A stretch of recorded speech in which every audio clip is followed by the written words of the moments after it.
Today on the Homeboys podcast, we're talking life insurance and retirement planning with Curtis Ray, the founder and CEO of MPI Unlimited. He is taking TikTok by storm with millions of followers. Today, we're going to learn what's so compelling about his message. We will learn about his cutting-edge process of retirement planning using life insurance as the investment vehicle, and also discuss funding strategies for retirement planning and why the Homeboys disagree with some of those very practices that are becoming so popular. Stay tuned.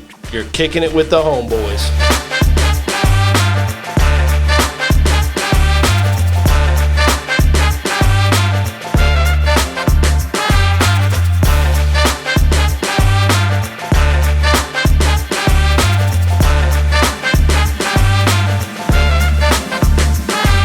Hey everybody, you're kicking it with the Homeboys. This is Clint Wetherill, and as always, I'm here with Scott Adams. Got a really exciting show today. We are here with Curtis Ray, the CEO of MPI Unlimited. We're talking some retirement and insurance planning. But first of all, before we get into this, I want to offer Curtis an apology because we had first critiqued something on Facebook, and I think that I was TikTok. on TikTok. Thank you. That I was a little misunderstood. You know, Scott and I are conservative. We don't fund things. You know, a lot of the ways that TikTok and social media is doing these days. And I said, I hate this, man. Whenever I said man, I meant to say, man, I hate this. So Curtis, I want to tell you, first of all, I don't hate you, and I'm honored that you're on our show with us. So thank you very much, and I'm sorry if it came across that way. But anyhow, how are you, Curtis? I appreciate being here. I'm excited to be here also. I love talking money with anyone and everyone. You know, it's a very important thing. There's so much lack of financial literacy in the world, and I try so hard to bring as much literacy as possible. And it seems like some people don't like me for it because I'm very mathematically based. And I know one of the videos that you guys have posted is like, your math is wrong. No, it's not. My math is right. Yeah. So I like to explain why my math is right. Is it emotional? Is it, there's an emotional side to money, and I get that. And my job is to show you both sides. Hey, the emotional side is going to get you here. The mathematical side is going to get you here. The right is probably somewhere in the middle. So let's find a way to have join. And that's why I offered to come on saying, hey, we're on the same team here. We're trying to help people make their best future. So let's find a way to work together and not fight each other. Well, you've made a splash on TikTok, and it's really, really refreshing to see people out there talking finances, talking about financial literacy. It's disgusting in our country, and I won't go on a diatribe about it, how little financial literacy our systems have baked into them, in our schools and all of those things. People just aren't taught these things. And if you don't pay attention to it, you can't create financial wealth. You don't have to have all the answers, but you have to be willing to listen and learn and take part in that process. And I got to compliment you because you do it with charisma, and you've got some really interesting products that you've created yourself that, there's millions of some of the smartest people on earth always trying to create these new financial products and ways to make yield spreads. And I'm not a financial advisor. I'm not a licensed life insurance expert. However, I've looked at your products, and they are very interesting. And thank you. And I think it's neat that you're bringing it out there to the people, and it speaks to itself that you've got so many followers. So it's really neat to see, and we're glad to share this with our listeners and get to meet you and see what you do. So tell us about that. Tell us about your books and what you do. Yeah, I mean, I wrote a book in 2018. So the short story of my life is I own a granite countertop business in Phoenix, Arizona. Get out of here! And really? I love home remodeling. That is my passion, is taking something broken and fixing it and making it beautiful. And I like design and all that other stuff. And I end up having the third largest business in all of Arizona. We're doing millions of dollars a month in revenue. And I got a partner, an investor, and we became 50-50 partners. And one day he decided to take all the money out of the bank account, and I was just some dumb entrepreneur who just made money, and that's all I love to do is make money, right? But the problem is no one ever tells you how to keep money. It is so easy to make money. No one ever tells you how to keep money. And on November 1st of 2014, I literally lost every single penny I ever had that I built for this 10-year momentum of my life. And I said, and I got a 36 on my ACTs in math. Math is my jam. I literally got a perfect score. And I said, you know what? Why don't I know how money works? I know how to make money, but I don't have any clue how anything works. And so on that day, I said, I'm dedicating my life to become the world's expert, not on how you make money, but how you keep money, how you protect money, and how you get money working for you. And I went down this discovery of how stocks work and why they fell as retirement plans, and how real estate works, and why passive income is the enemy to compounding, and how insurance works, and how it's so guaranteed security features, but they don't make very much money, and all the flaws to them, and why end up 99% of the American population end up downsizing in retirement. Think how crazy that is. We live in the most abundant, amazing, prosperous country in the whole world, and 99% of our population end up having to cut back in retirement, the golden years, all these great times, because they never understood where to put your money, how to use your money, how to get your money working for you. So I ended up writing my first book just out of I just wrote it. It's called Everyone Ends Up Poor.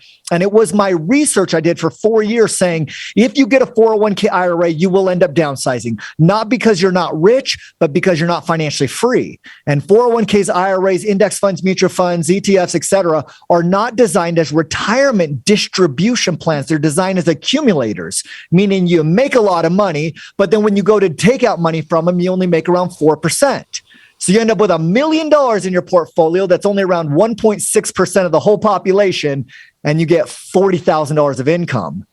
What the heck does that mean? You're a millionaire and you're barely living above poverty. Right. Well, they're good. And you get they're real good tax estate where you have to have. Mm-hmm. They're good tax shelters. They're useful in certain ways, but that is one of the downsides to them. What you're talking exactly. about. They have so many features, but retirement income is not one of them. Right. Mm-hmm. And that's the problem, is when people use them for a retirement account, trying to avoid taxes and all that other stuff. And then you get life insurance. You get all the whole lifers out there and the indexed universal lifers out there like, hey, we're guaranteed, we're so great. But you make 5 to 6% rate of return. What the heck are you going to do with that? Mm-hmm. Like, that barely keeps up with inflation. You end up poor also in that system. And then real estate is just a job. Like, yeah, okay, congratulations. You have a career and you went and got 10, 15, 20, 30 doors. That's awesome. Yes, you can manually build your empire, but then you're kind of a slave to it. When do you ever cash out, or when do you ever get that freedom you're looking for? Yeah, you go get a property manager, you lose this and that. But so they all have these different flaws in them. And one day, me and this other guy said, you know what? Real estate knows how to leverage money. They're the best at leveraging. Stocks are the best at growing money. They know how to grow money. Life insurance is the best at protecting money. Let's build one plan that protects your money, grows your money, and leverages your money simultaneously. Is that even possible? Right. And the world told me that's impossible. And I said, nothing's impossible. I mean, we put people in space, and we have an iPhone right now that 20 years ago, that would have been impossible. And Netflix and Tesla and all these different things. If you believe it and you have an idea and the infrastructures around you to be able to do it, then just build it. And we came to we built a product that has guaranteed security features built inside of it, that grows inside the stock market while simultaneously leverages it to get extra yield to make it so it actually produces a good retirement. And that's called MPI. Well, I think that's really interesting. And, Scott and I don't claim to be, insurance experts by any stretch. We're not. Our stories aren't really that different. Scott and I both have had our hard times came a little bit earlier. We both went through the Great Recession. Yours went a little bit before that because you were young and so stupid. Yeah. But anyhow, what I'm curious about is, how do you just one day say, all right, I'm going to change the insurance business and I'm just going to start this new product? Like, how does one even go about doing that? Like, it just seems like something that's so out of my realm of, I couldn't do that, but how does that get started, Curtis? 4 years. Yeah, took a long luckily time. For me, I was at that time, I got a consulting gig where I was being paid fairly well to be on call. And so I had about 4 years where I literally was on call a couple hours a week, and I had 40 to 50 hours where I could dedicate without having to go do an 10 hour job, 8 to 10 hours a day job. And I could fully dedicate to understanding how this works. And then all of a sudden I started working and I'm going to get into life insurance a little bit, because life insurance is interesting, because so many profess life insurance is the be all end all, the greatest of all. And it is tremendously flawed. And there are so many problems with life insurance. As an example, whole life barely keeps up with inflation. A lot of people don't realize that. You get these infinite bankers out there that are using whole life to build money. It doesn't even break even over inflation for typically 10 to 15 years. So you're actually losing money having a whole life contract for the first 10 to 15 years before it even gets a 0.1% positive gain over inflation. I've done it. I get it. Exactly, right? Mm-hmm. And then you have the index universal lifers out there who said, oh, we're the better version of whole life. We can actually grow our money. But the problem is I did an audit of 500 different IULs, and there were only 9 of them that were built correctly.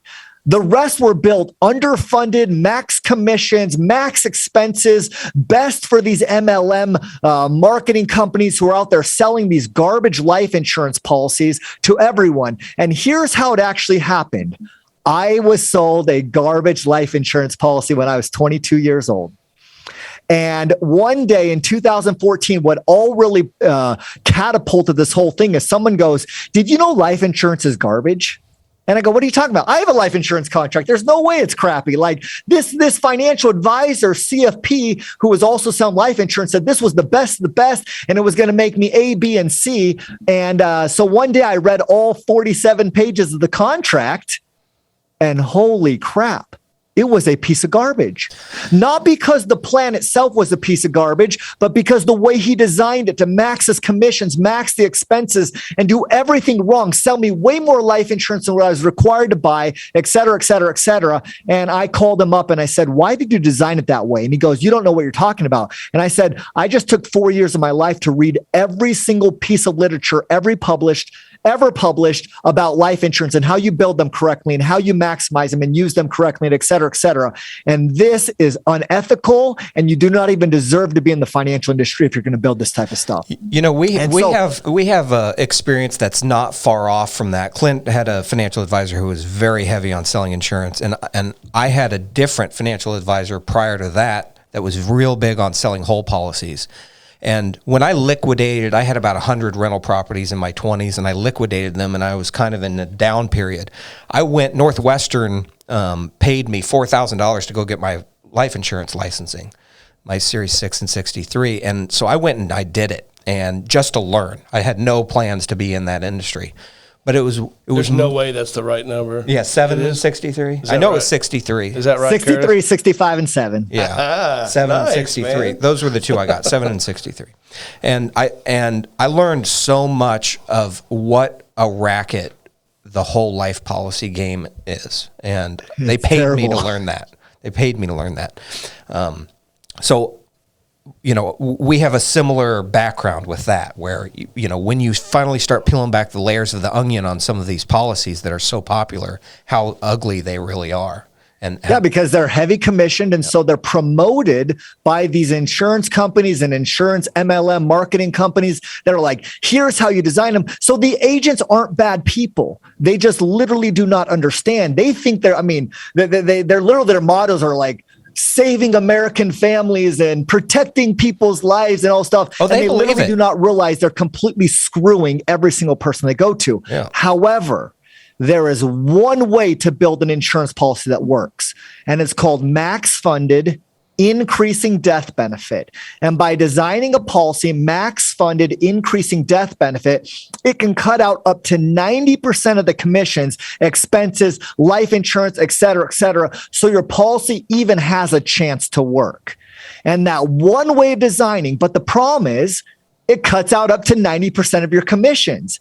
So when a normal life insurance agent's making, 100 to 200% of your first year commission as commissions, and you design it this way and you're getting 20%, so you make $1,500 on someone who's putting in $600 or $700 a month.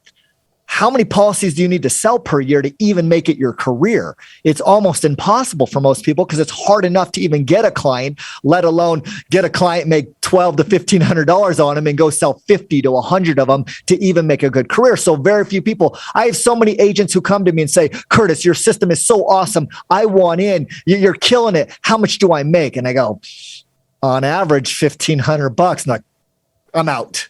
And I'm like, then you were never in to begin with.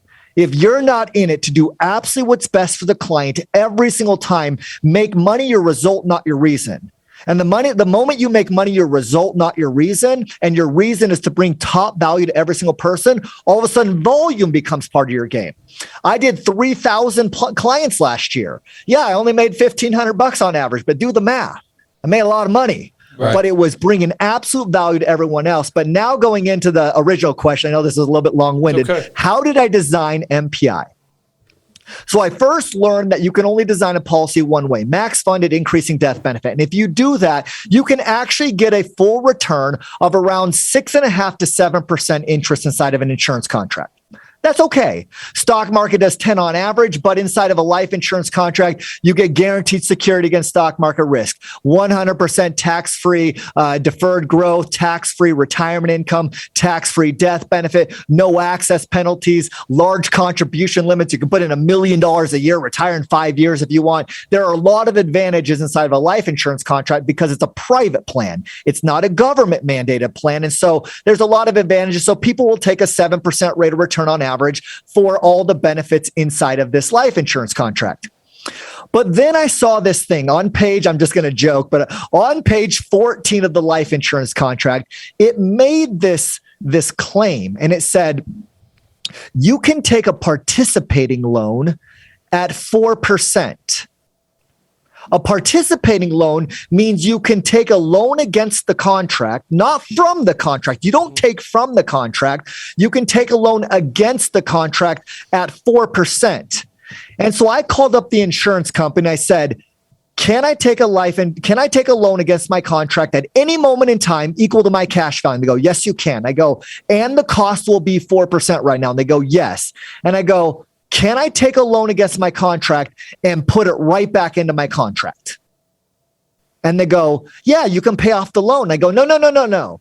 I don't want to pay off the loan. I want the loan to stay in my contract, making me a 3% spread. And I want to put new contributions into my plan, making a 7% spread on average. Now I've built a life insurance contract that can produce a return of 10% interest on average or more as it matures with time, because we do this every single year. Once a year, whatever your cash value is, we take a loan against it and we recontribute it right back into the policy, creating leverage, but secure leverage because your policy has a 0% floor guarantee, no market risk against, when the stock market crashes, you have no market risk. And so it was this really unique thing where the insurance company looks at me and said, oh, wait, why are you wanting to do this again? And I go, because I want my policy to have leverage in it. I want to gain a 3% spread. They end up having to go back to their actuaries. They called me back up a couple days later and they said, technically you can do that. No one's ever asked us to do that before. And I go, why not? That makes no sense at all. They promote this all day, every day. You probably heard inside of life insurance, when you get to retirement, take the loan because your money's still compounding.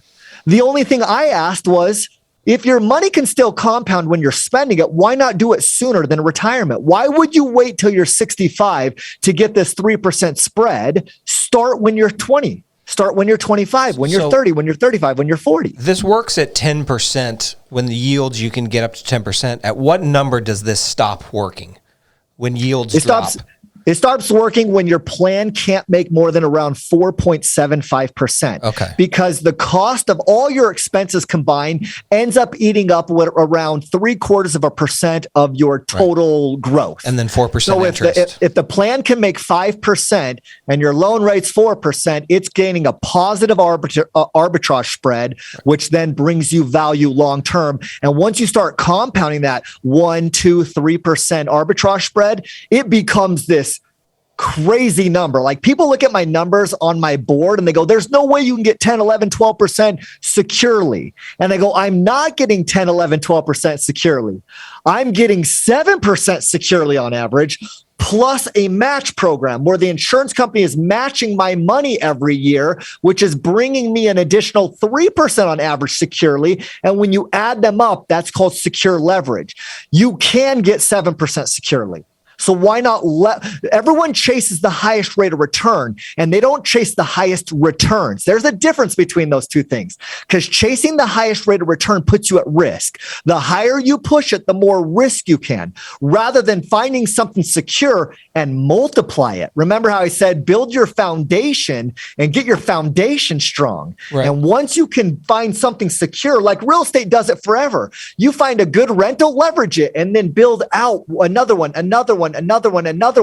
All I did is said, hey, real estate's been doing this for 100 years. Leverage your asset, go buy another appreciating asset. Leverage that asset, go buy another appreciating asset, but do it without the complications of real estate. So it's like the simplified version of real estate. With your plan, you can exit you just pay off your loan at the end of a year if yield spreads drop and it doesn't work anymore, right? So if yields drop below 6.5%, which they will at some point, and then they'll come back, that happens, right? So we never exit because some years are going to be zero. We understand some years are going to be zero. So it's not a timing game. The great thing about an insurance contract is you're never liable for the interest because they defer the interest all the way to the day you're dead. So let's just say the market drops to zero. So your match money got zero, your own money got zero, and you owe 4% on the loan. The insurance company says, we'll square up when you die. There's no liability where you have to come out of pocket $4, $10, $15, $20,000. So it's the true plan where if you can average long-term plus 4.75%, it brings you this long-term advantage. And over every 20, 30, 40, 50-year segment of the stock market inside of this 0% floor, 10% return cap system, it's produced at minimum around 6%. Most of the time, it's over 7%. Right. And so if you're in it for the long term and you just wait it out, down years are going to happen. We know it. Just wait it out. It defers it. And we ran over 10,000 scenarios and had a 100% success rate using 1920, including the Great Depression, all the way to 2019. And then Monte Carloing it, where we reverse it. We front, we back, we mix up all the numbers and had a 100% success rate in order to produce a positive spread for the client in this unique life insurance design. Yeah, we're always talking, with in regards to real estate. It's always long term. We're not big into you get in and you get out, and you get in then you get out. So I think you said long term. We always say long term, on here with our clients and on our show. So I think it's important for people to understand this isn't a product that when the market, and let's just go back to say a 2008, 9, 10 type market, one that Scott and I, we had to fight through. It was very unique. So in a market like that, because I think a lot of people will be able to relate to that, what is the strategy with your insurance program? Say if we hit, and I'm not saying that we are, I'm just trying to paint a picture. We have a 2008, 9, 10 market, tomorrow. It starts tomorrow. What's the strategy to get through a time like that with your insurance product?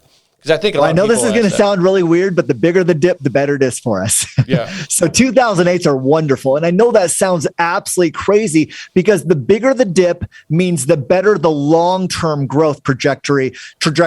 So 2008 was 9 months long. A lot of people don't realize it was only 9 months long. So we would have got a zero that year. Our interest would have been deferred, but 2009, 10, 11, 12, and 13 were all positive. So we would have got full caps, meaning you would have got a 10% rate of return on your money plus a 6% rate of return on all your leveraged money because it would have also got a 10 minus the 4% loan cost. So we would have been gaining 16% or more in all of those years. And we didn't even, all 2008 was for us was a ledger transfer. There was no loss of any principal gain. That's the benefit of MPI, why I call it secure leverage, because it's the only system that I'm familiar with where it can take a 2008 hit and you lose zero account value. Literally zero account value is lost. Do you think the insurance companies would shut you down during a time like that and not allow this product any further? Absolutely not. They're built for this. See, insurance, why I believe insurance in the next 10 to 15 years, led by people like me, is going to become the retirement obvious plan, is because what's an insurance company's job? Mitigate risk. All they do is build plans to mitigate risk, always. That's just their job. So why wouldn't you want insurance on your retirement plan? You insure your car, your home, your business. You insure everything, but probably one of the most important assets you'll ever own in your whole life, your retirement plan. You know what happened in 2008 in real estate and the stock market. In insurance, we didn't even lose sleep. We literally, we didn't make any money this year. Insurance doesn't care because a lot of people don't realize I'm going to go real quick on what an indexed universal life insurance contract is, because a lot of people don't even realize what it is. Dave Ramsey explains it incorrectly. Other guys on TikTok explains it terribly. But here's what happens inside of an insurance contract. When you have an insurance contract, you get like a dividend-like growth per year. Whole life gets 4 or 5%. That's what their claim is. An indexed universal life goes one step further. It also gets like a 4 to 5% dividend-like growth for that year. All we do is we take the 4 to 5% dividend-like growth, rather than taking in our account, we go invest it in an S&P 500 strategy. So if the 2008 collapses, all we lost was the 4 to 5% dividend for that year. That single year. So that's where a 0% floor comes from, is because none of your money was at risk. All of it was inside the insurance contract. Then it pays out a 4 to 5% dividend-like income for that year. We take that dividend-like growth, we put it in the S&P 500 strategy. 2008 implodes, everyone else loses 40 to 50%. We just didn't make any money. Oh, well, life doesn't matter. 2009 rebounds, we get the 4 to 5% dividend-like growth. We go put in the S&P 500 strategy. We make our full returns. We're back in business. We don't have to take that 4 to 5 years to rebound. Real estate took 10 years to rebound in some scenarios, where it was just all that great growth was lost because it was just making up for what was lost previously. We start exactly where we started. When the market collapses, we freeze our account, we don't make any money, and then it jumps right up. So it's a very unique system if you design it correctly out of the gate. And unfortunately, only around 1 to 2% of all insurance policies are designed correctly. 98% of them are complete trash. We see it in big, market pullbacks within real estate. And I'm wondering if insurance is the same way. The Chicken Littles come out, big time whenever you see a 2008, and I feel like, within the next 5 years, we're going to see something. We're going to see a pullback. But in the insurance game, how many people do you see, or this could be a guess, do they just stop paying their insurance, premiums during a time like that and just walk away? Does it? Because like I said, we see that in real estate where people are just like, I don't care, I got to get out, got to cash out, got to get out. Which we completely try to coach our clients and all of our listeners to, hey, this is a long-term deal. Stay the course. But do you see a lot of people defaulting in times like that? When COVID first happened, and the market dropped sharp 25% in like 3 minutes. Right. A lot of my clients were scared. Like, what do? I lost my job. I can't go to work. What do I do? And I say, calm down, stay the course, do what you can. Because one great thing about insurance is, if you miss a policy payment, it doesn't lapse. It's not like term insurance where you miss 1 month and the whole thing just cancels. Inside of cash value life insurance, right, what ends up happening, say you have $5,000 inside your policy and the market collapses, or $10,000 or $100,000, and your insurance cost is $400 for that year. If you make no payments for the whole year, the insurance company just auto withdraws your $400 payment from your cash value. So you only have $4,600 at the end of the year. So it would take 5, 10, 15 years. Sometimes, in some scenarios, depending on how long you've been in it, it would take unlimited. It would never self-implode because you've built that foundation of security where your only liability are the expenses inside the policy. And if you design it correctly, where we're cutting out up to 90% of the expenses and insurance costs and commissions inside these policies, it can take decades and decades and decades of not making any premium payments before the policy would self-lapse. I've had one client that I'm familiar with that did pull out all his money and just cancel the policy. And that's because he was getting divorced. and his wife was freaking out that he had started this insurance policy and blah, blah, blah. And there was a surrender charge. And it was a terrible idea for him because he could have just taken a loan against it and still let it survive. But he was emotionally rapid firing, sell.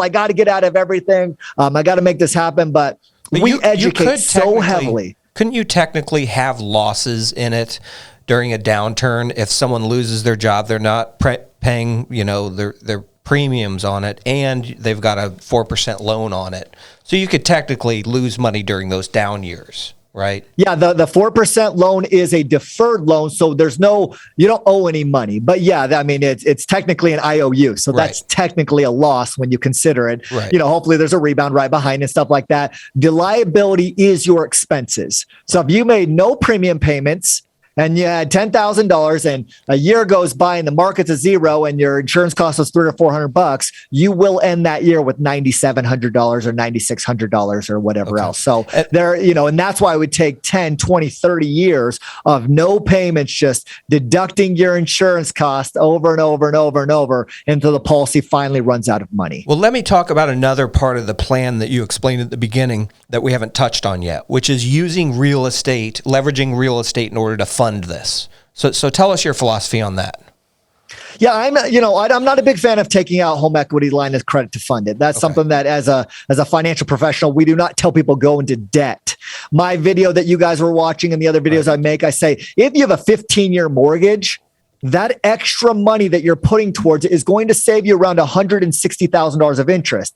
I joke that in that video, you're like, he must have not subtracted out the extra interest. Of course I did. Like, I know what I'm doing here. If you have there's a short window to show videos on TikTok. You can't include all of the math or it wouldn't be a TikTok. So of course I know. I just got to give you a hard time for it. But yeah, you are paying additional, anyway. You're paying about in the example that I just ran today on new interest rates, because new interest rates are 5% and 4.25 for a 30. So in that scenario, a $300,000 mortgage on a 15-year mortgage will cost you around $2,300 a month on just mortgage and interest. Those two, not all the other things, insurance and all that other stuff. And you'll end up paying around $110,000 of interest. If you go get a 30-year mortgage, it will cost you around $1,600 a month. So there's a $700 spread there of cash flow. My thing is create cash flow. How do you get more money that you can get implemented working for you rather than what I joke about working for the bank, type thing. And you'll end up paying around $280,000 of interest. So there's $170,000 of extra interest you will pay for a 30-year mortgage. It's already auto-calculated inside your payments. There's no extra savings. There's no extra interest. It's just $2,300 and $1,600. And that's just where it is. So there's $700 of cash flow. You go get $700 a month inside of the MPI compound interest account for 30 years, that same 30-year period, there'll be around $1.3 million of compound interest that you were able to achieve in that time frame. So you gave up $1.3 million to save $180. That's a bad mathematical decision. So when I joke that, hey, you're working for the bank's not in the business of lending money. The bank is in the business of lending out your money. That's what they're in the business of doing. They want your deposits. They get as many deposits as possible so they can get a 10-to-1 leverage ratio. The government allows to lend up 10 times to 1 on someone else's money. Right. And so they want your money back as fast as possible. They love when you pay for a house in cash because now they have $300,000. They can go get $3 million of leverage off of that. They're only going to get 1% to 2% lending it out to people, maybe even more on bad credit people and stuff like that. So now they're equivalently making 20 to 30% rate of return on leveraged money that you gave them quicker. And so that's it's an abstract concept, but my thing is, banks want your money as fast as possible. And that's why they give you a 4.25% loan rate at 15%. Why would they give you a lower loan rate? Well, because they want your money back as fast as possible so they can leverage out 10 to 1. You're definitely a math guy. I mean, it comes across, whenever we're talking this. I think, what Scott and I preach a lot is obviously there's a lot of people that don't have the math acumen, that you have. So we try to dumb down financial literacy, as much as possible. And we use a lot of the same strategies that, thank the good Lord, have made us, very successful. And, we preach an overall mindset. And, you see, a lot on TikTok, everyone refi till you die and, never have any equity in your home. And we believe that it creates it takes people down a path of over leveraging and not being able to claw their way out when the market, goes backwards. We have seen this incredible elevator ride since 2010. We've been a part of it. We're very grateful to have been a part of it, but we also know that if it goes backwards, we watched a lot of people go bankrupt during the Great Recession. In our home city here in Indianapolis, people were leveraged to the hilt. So, we try to preach an overall mindset because really, like I said, a lot of people aren't going to have, your financial experience and your math acumen. So we understand, one another. We're just trying to dumb things down, as much as we can and make real estate investing.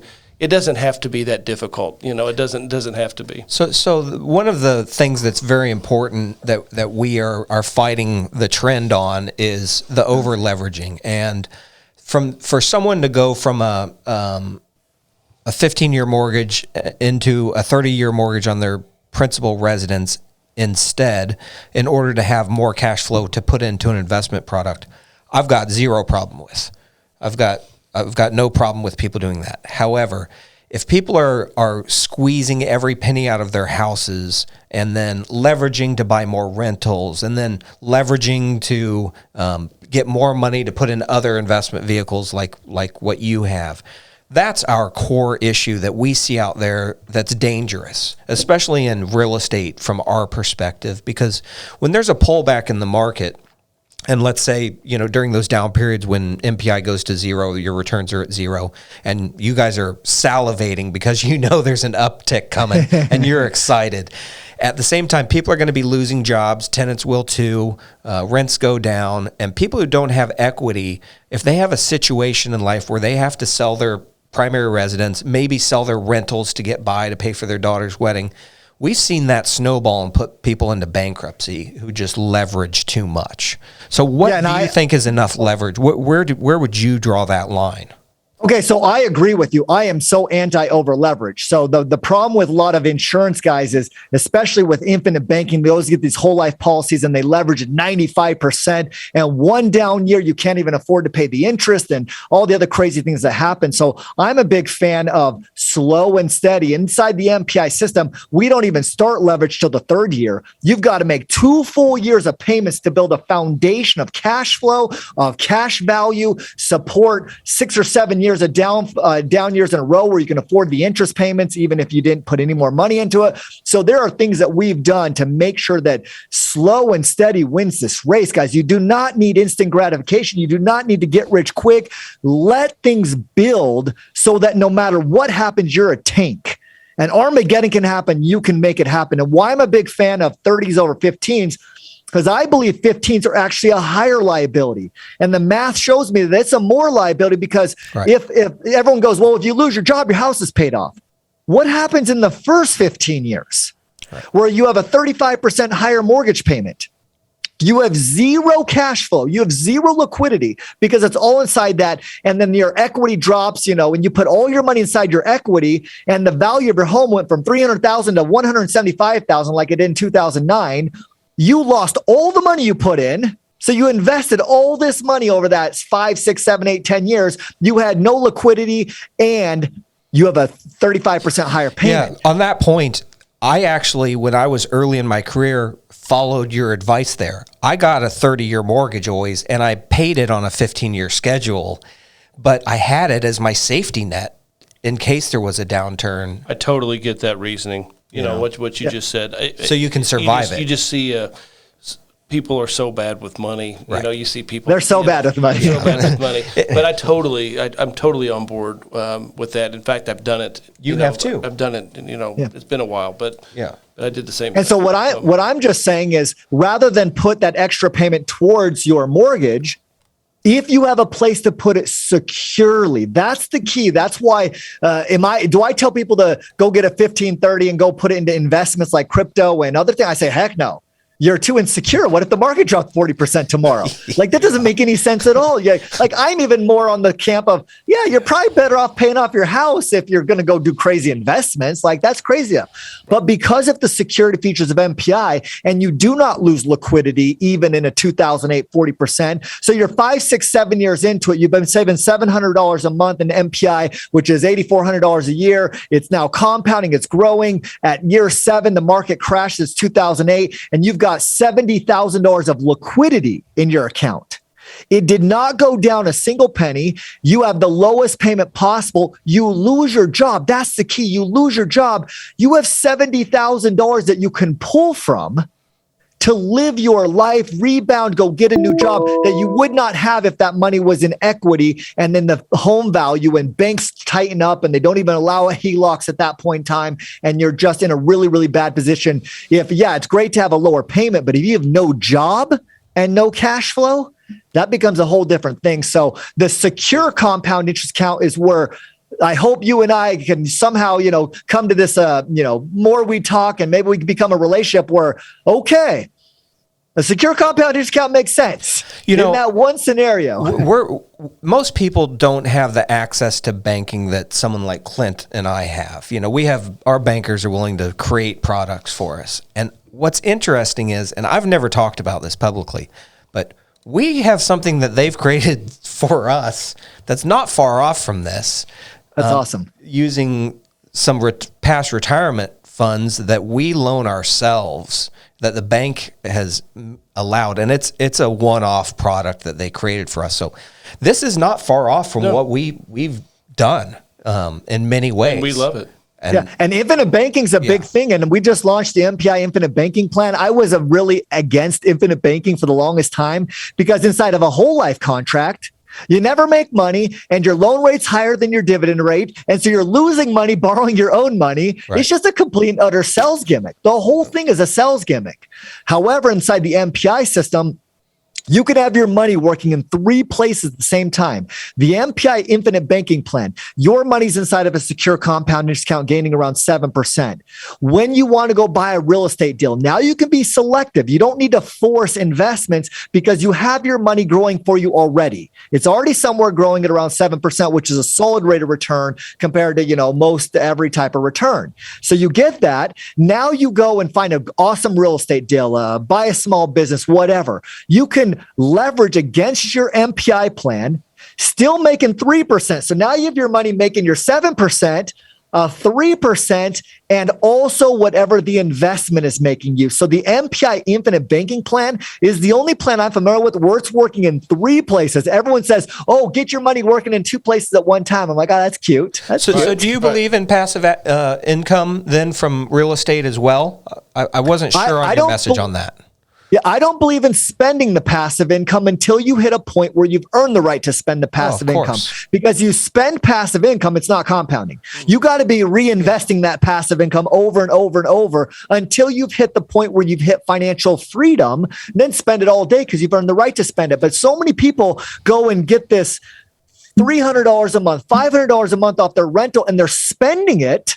And they're increasing their rents 3% per year, thinking they're making more money. That's just inflation. You're speaking our language. I'm really glad you said that. You're speaking our language here. That's great. So it's a passive income is anti-compound income. Correct. If you take passive income and reinvest, it becomes compounding. Correct. It's not passive anymore. Correct. It's compounding. Yeah. And then one day you have enough investments where it's producing you $150,000 a year, $100,000 a year, $200,000 a year. You've now hit financial freedom. Now spend all your passive income every day for the rest of your life. So share with them our philosophy on what we do and what we preach.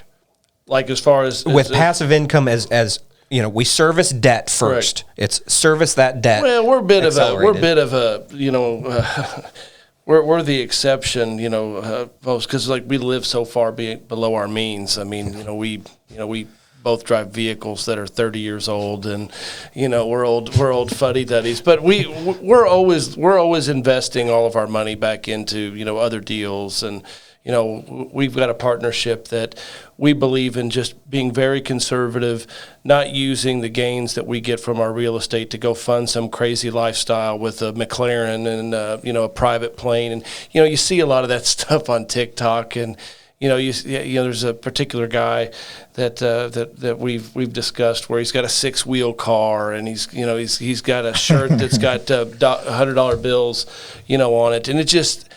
I don't know. I believe that's a very empty life for a lot of people anyway. I don't want to get too much into our spiritual, lives, but, we're just so against a lot of that flash. And, yeah, so if you pay down, sorry to interrupt. So if you pay down your debt and continue to reinvest every dollar that comes in that property, as you said, it's compounding. It suddenly, we don't take money out of our properties, and we don't mind not leveraging them. In fact, our goal is to own everything free and clear. So we accelerate debt. We never take distributions from our properties. An example, we built a mixed-use building that a restaurant went into, and we get an influx of cash from the new restaurateur, say $30,000. We don't each take 15. We literally pay down the limited debt that's left on that. And when it comes in and when that's paid off, we use the income, the passive income from that property to buy more properties. But for us, we also have to have a pretty clear picture of what we look like on paper for any kind of lending institution as well. So, that's something that we have to talk about weekly. But I've really enjoyed our conversation, Curtis. We really appreciate you coming on. I want to end with, you're obviously a really smart guy, really hardworking guy. Why do you do all this? I think I saw where you have 5 kids. Is that correct? Married with 5 kids, yes. So tell us about your family and what you like to do outside of busting your behind in the insurance world. Well, I wrestled in college. I play football all the time. I got my back surgeries just so I could play football again. It's like, oh, I miss football. That's what I want to do. I'm a spender, so I'm like a little bit opposite, but I spend on memories and experiences. I like taking my kids out. We do lots of stuff together. I drive a 2016 Chevy Malibu. So it's like, I'm an introvert, so I don't like attention. I wear the same shirts every day. Like I don't have flashy anything, but I will spend money on experience and life and abundance and, experience what the world. I like to travel. Every year I go to a new country just to see what it's like and all of this stuff. My kids are so important to me. Like I like my kids are like, oh, when we get older and we move out, I'm like, you're never moving out. No, you're staying in my house forever. Like, you guys can live in the basement, like live anywhere. Like, no, I want you close to me. I grew up with 8 brothers and sisters. We have 9 kids in my family. So family is very, very important to me. Teaching them about financial literacy is very important. My kids, I'm a little bit different. Like my philosophy is on money. Money is a tool. It's just a tool. Learn how to use it correctly. Don't have any emotional attachment to it. That's where people go wrong, is where they start becoming emotional for their money decisions and they start making really bad money decisions. We're going to have an off-camera conversation on wanting to own everything in cash. No, I know. No, I understand. But how much is enough? How much is enough? That's the thing. Exactly. We've reached a point in our career where we don't need to compound everything. We've reached a threshold of wealth that you just don't have to chase it as hard. And that's perfect, because people go, Curtis, will you ever pay off your house? I'm like, sure, I will someday. When you hit that threshold of, I've now afford to make bad money decisions, not bad money decisions, but inefficient money decisions to make me feel better, because emotion does play a role in this game. For sure. But a lot of people, because 99% of people end up poor and end up downsizing retirement. No. You can't make bad money decisions right now, because you haven't earned that right. And you will get to 60, 65, 70, where it's like, oh my goodness, now the next 20, 25 years of my life, I struggled, but my house is paid off. We've earned that right. Because you did it backwards. We've earned that right. You should have built wealth first and then paid off your house. Yeah, that's what you should have done. We've put in a lot of hard work to earn that right, to be able to not be as efficient with money. I'm not saying that you should have leverage as you build. It's okay, just not over leverage. And at some point, It's nice to have stuff free and clear though, and sit back and relax. And like you said, Clint and I are real focused on the experiences, and we hope that the people who listen understand that should be the goal in life, and period. Time with your family, great experiences. I think what you said there is really interesting, motivational. I love hearing people talk about the priorities that you have. Plus, you've clearly put in the hard work, the time, the effort. You've been through ups and downs. You've survived it. You obviously come out punching every time. So it's really inspiring to listen to you talk, and it fires me up because you have so much energy, and you're at that point in your career where you're building neat stuff, and we're at different phases of our careers, but I think what you're doing is pretty impressive. So, and I want to leave on this one last note with my children. Like, I want to try to help the world see money as a tool, not as an emotional thing, because I put away a lot of money for my kids. Every single one of my kids, I put away $2,000 a month. And so it is a large amount of money I put. And by their 30th birthday, every single one of them by their 30th birthday is projected to have around $2.5 to $3.5 million inside their accounts, depending on when I started their account, because some were already 6 or 7 years old when we started. And I tell them, I go, here's what I want out of my children. Live your best life.